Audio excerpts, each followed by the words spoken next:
Hello everyone, this week we will review some CPA materials on not-for-profit institutions. So please make sure you read chapter 18, you know all the basic concepts, and you practice chapter 18's exercise problems and the journal entry, then you can relate the CPA materials. So here, today we will recap the not-for-profit entities main characteristics and main reporting criteria, and at the same time we'll practice some sample CPA questions. So I am using the materials from Baker, and I also uploaded the scanned copies of their textbook. So here we basically first focus on different type of financial statements that a not-for-profit entity need to prepare. We all know there are several types of not-for-profit organizations, and that could be a healthcare organizations such as hospitals, hospices, or educational institutions such as college and universities, or it could be any type of voluntary or private organizations. So these not-for-profit entities actually receive donations from different type of donors or members, so they need to disclose all of their financial information, and basically they need to convey those information to different type of external users, and that could be their donor, members, creditors, or any party who are interested in their information. Please remember that not-for-profit entities also follow full accrual basis accounting, just like the for-profit organizations. And FASB also prepares the accounting standards for not-for-profit institutions. So we all know that not-for-profit entities must need to prepare three types of statements. So you already learned that. So can you tell me what are the three types? Yes, number one is the statement of financial positions. And this statement is just like the balance sheet. And if you remember here, we present assets on one side, liabilities on the other side. And instead of reporting the portion like what we call stockholders' equity for a for-profit organizations, a not-for-profit organization will report their net assets. And it used to be classified their net assets into three categories, which are unrestricted, temporarily restricted, and permanently restricted. And those restrictions are imposed by external donors. But now from this year, actually, there is a change, and FASB actually simplified these reporting criteria, especially the net asset parts of their balance sheets or statement of financial position. Now, not-for-profit entities are required to classify their net assets into two categories. One is with donor restrictions and another is without donor restrictions. So this is the new thing that we will learn, and from this year and next year and all those following years, the not-for-profit organizations will classify like this way. Now, number two or second part of the financial statement is statement of activities. So this statement of activities actually lists all sorts of their revenues and expenses, and at the same time they will show how those net asset classified different categories net assets are changing. So basically you can say that this statement of activity is a combination of income statement and retained earnings, statement of retained earnings. And the other important statement is statement of cash flow. It is also like the for-profit entities, and we need to classify the cash flows into three categories. So the third one is a statement of cash flow. So again, statement of financial position, which is just like their balance sheet. Statement of activity is just like the income statement, or you can also say it's a combination of income statement and statement of retained earnings. And cash flow is plain and simple statement of cash flow. In addition to these three types of financial statements, there is another statement which is called a statement of functional expenses, because not-for-profit entities expenses are a bit complex, and that's why especially for some healthcare and welfare organizations, FASB actually asks them to prepare a detail of those all of their functional expenses. Well, it is not required, but several not-for-profit entities actually prepare this additional statement, which is called statement of functional expenses, a very detailed categories of their expenses.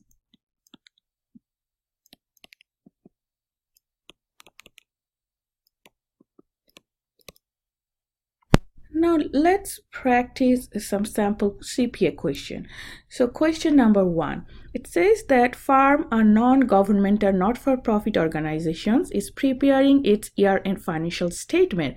Which of the following statement is required? We just learned and we recapped what we learned last week, that there are 3 required financial statements. One is statement of financial position, another is a statement of activities, and another is statement of cash flows. So if you look at here, your answer should be B, statement of cash flow. If you look at the other answer options, well, there are no statements that's called statement of changes in functional position or statement of changes in fund balances. Well, we basically show how their net assets are changed, but we show it in their statement of financial position, which is just like the balance sheet.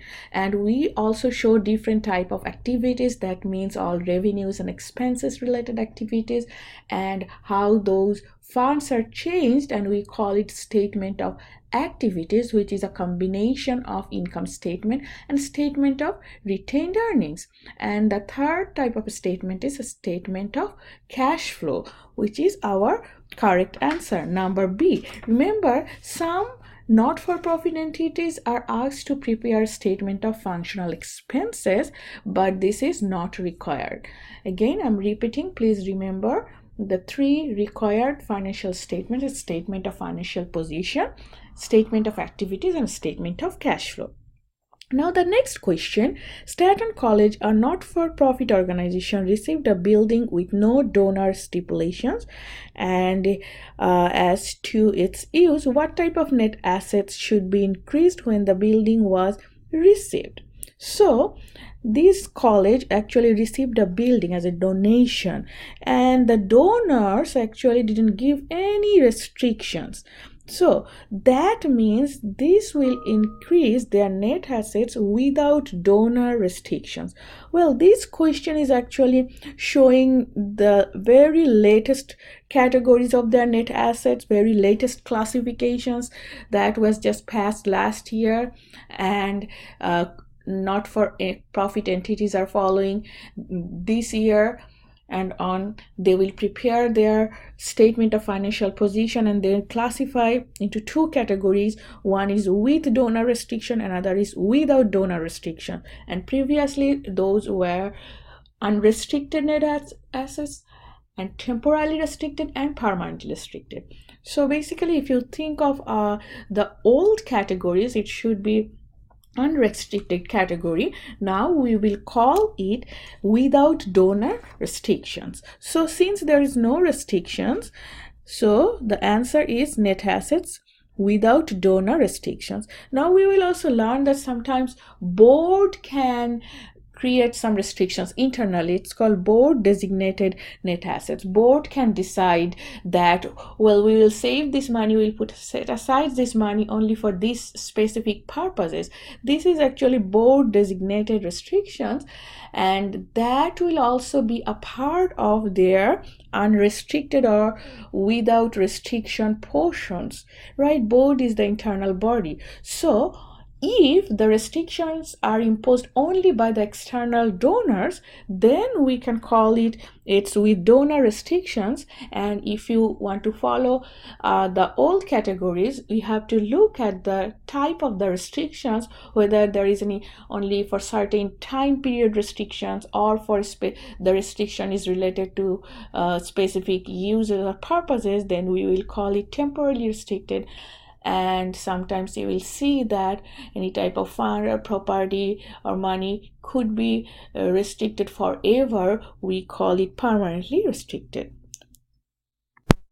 Now we will recap about the statement of activities, which you all know it is a combination of income statement and statement of retained earnings.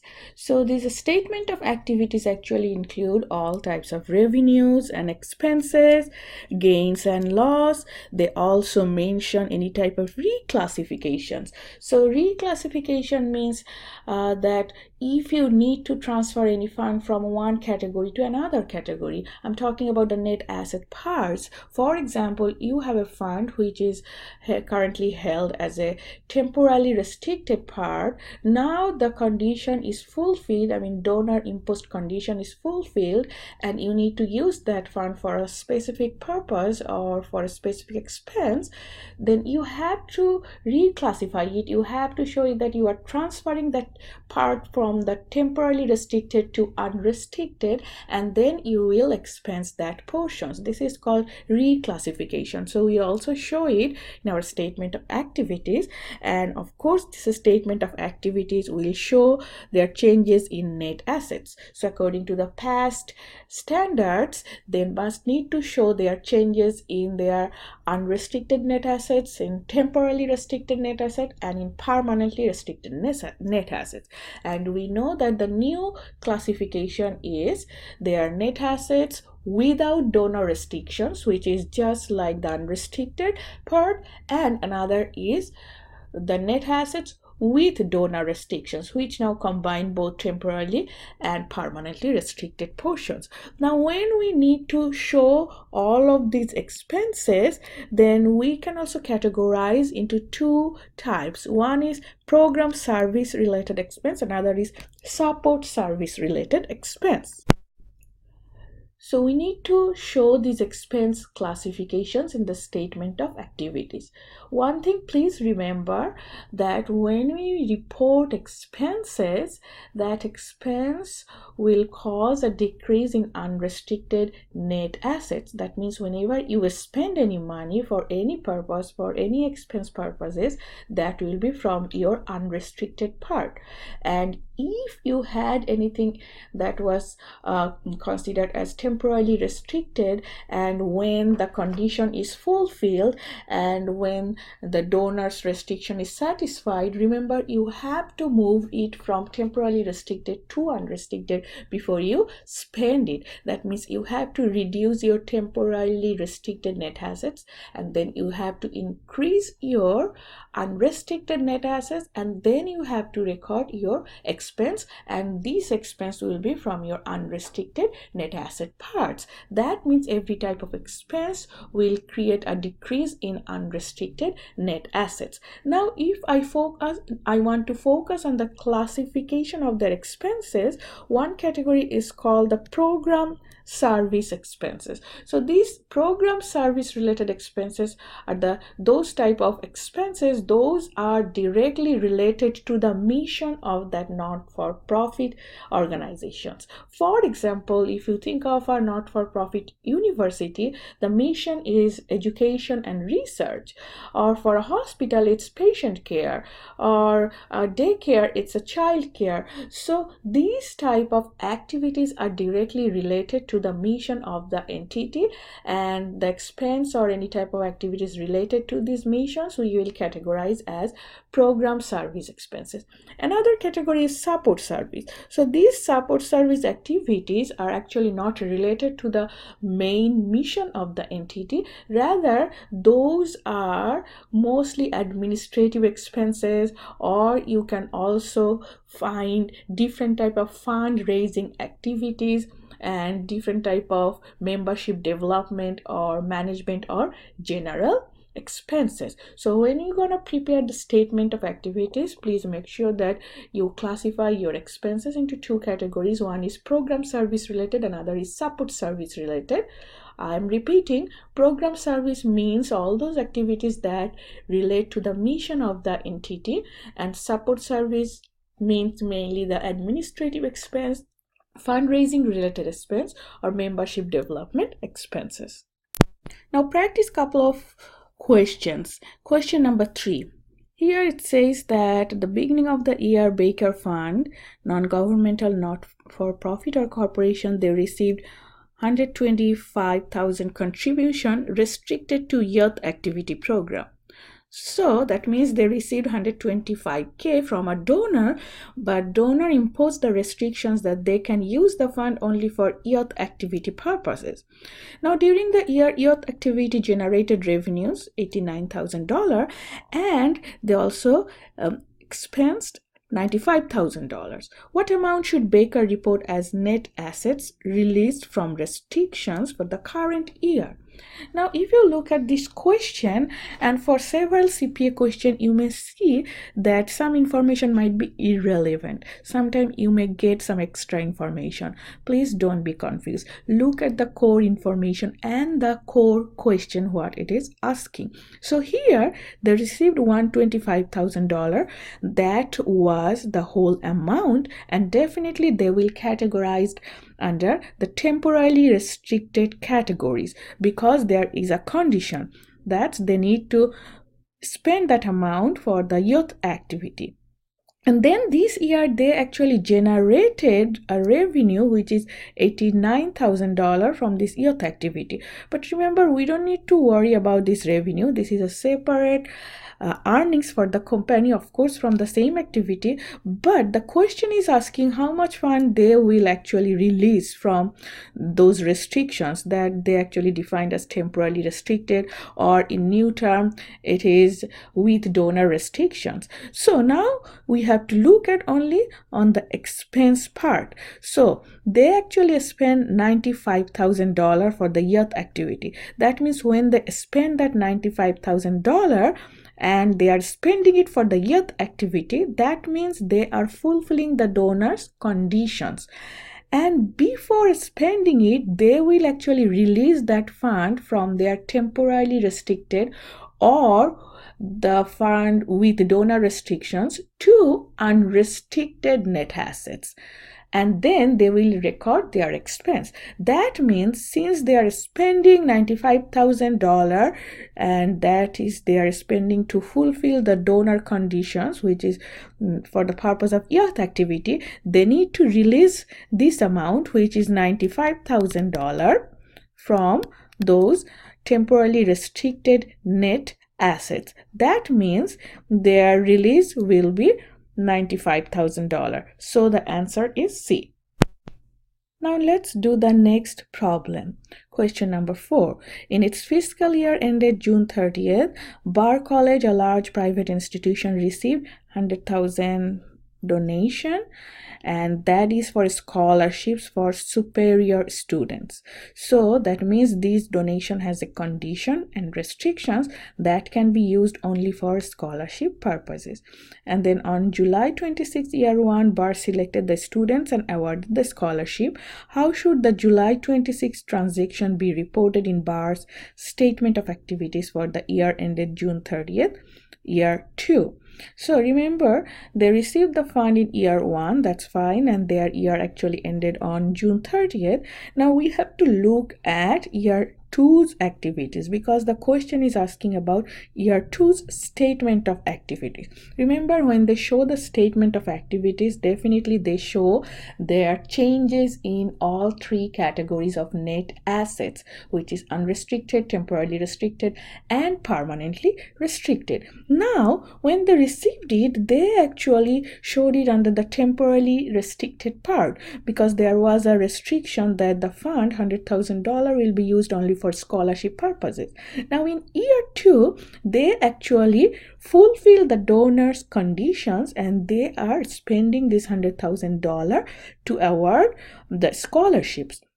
That means if you think of the reclassification, they have to reduce this $100,000, or they need to release this from temporarily restricted to unrestricted, and then they will show it as scholarship and award expense. So that means they need to do the reclassification. Before recording any expense, remember all expenses are from your unrestricted part. So if you are doing anything from your temporarily restricted part, you must need to transfer that from temporarily restricted to unrestricted. That means you need to show a journal entry that your temporarily restricted net assets are decreasing and unrestricted are increasing, and then they will spend that amount. That means if you think of how this amount is given as the scholarship, that means when they are reclassifying, it will increase their net assets without donor restrictions, or in previous categories this will actually increase their unrestricted portions because you are releasing it from temporarily restricted to unrestricted. So in one sense it is actually increasing their unrestricted net assets, or the new name is without donor restrictions. That means the net assets without donor restrictions. Now when they are paying it, definitely it will also be decreased or reduced from their unrestricted part. That means in one sense when you are doing the reclassification, it is increasing your unrestricted or net assets without donor restrictions, and then when you are paying it, then it will decrease your unrestricted portions or the net assets without donor restrictions. That means it is at the same time increasing and decreasing your unrestricted part. Now A will be the correct answers. So you will see here number B, a decrease only in net assets without donor restriction. Well, you directly cannot show it that it is coming from without restrictions or unrestricted part, because the fund is actually at the beginning is held as a temporarily restricted, so you need to release it from temporarily to unrestricted. So B is not the correct answer. C, no, you don't need to show it as footnote, you need to record it, you need to recognize it. That means you need to do it through a journal entry. Now number D, not reported. No, you cannot hide all these activities. You have to disclose everything. You have to make sure that you are doing the fair disclosures. Now let's do the next one. These are the expenditures made by Green Services, a society for the protection of the environment. They have one expense, it's printing of the annual report, $12,000, unsolicited merchandise sent to encourage contributions, $25,000, cost of an audit performed by a CPA firm, $3,000. What amount should be classified as fundraising cost in the society's statement of activities? So we just discussed when you're going to prepare your statement of activities, especially for the expense, which is very detailed, and you need to classify all items into two categories: program service, which means the items that are related to the mission of the company, mission of the organizations, and another is support service, that is not directly related to the mission, but that is actually for supporting the program, and that includes fundraising or management and general, which means administrative expense, and membership development. So if you see here, this one where they are spending this money to encourage their donors and encourage the contribution, that means this $25,000 will be considered as their fundraising cost.